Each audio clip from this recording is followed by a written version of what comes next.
गरिबांचा वाली कोण? नमस्कार मंडळी, कसे आहात आपण?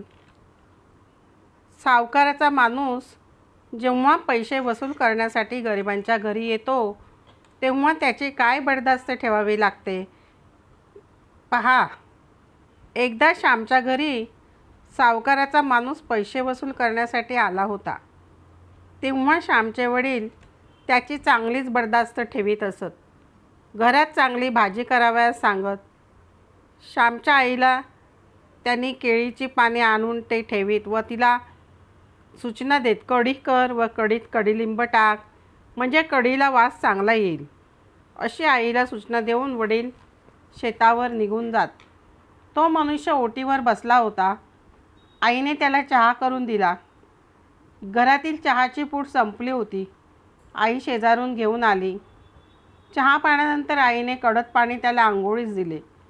त्या कारकुनाने आंघोळ केली, परंतु स्वतःचे धोतर त्याने काही धुतले नाही. सावकाराचा नोकर ना, श्रीमंताच्या कुत्र्यालाही मान असतो हो. श्रीमंताच्या कुत्र्यांचेही गरिबांनी मुके घ्यावे लागतात. एकदा तर एका शेतकऱ्याला एका श्रीमंताचा कुत्रा चावला. शेतकऱ्याने त्या कुत्र्याला काठी मारली. त्या श्रीमंताने शेतकऱ्यावर खटला भरला व त्या शेतकऱ्यास 25 रुपये दंड झाला, असे मी वाचले होते. शेतकरी म्हणजे का माणूस आहे का तो? साऱ्या जगासाठी खपणारा तो गुलाम, साऱ्या खुशाल चेंडूंना पोसणारा तो जणू पशु. असे असून त्याने श्रीमंताच्या कुत्र्याला मारले.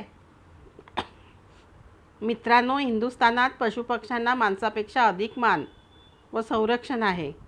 कुत्रे मांजरे चालतील हो, घरात पोपट मैना चालतील, परंतु हरिजन खपणार नाही. पशुपक्ष्यांवर प्रेम करणारे परंतु मानवाचा तिटकारा करणारे असे नराधम जेथे आहेत तेथे सुख आणि सौभाग्य व स्वातंत्र्य कसे येणार? तुम्हीच पहा आता.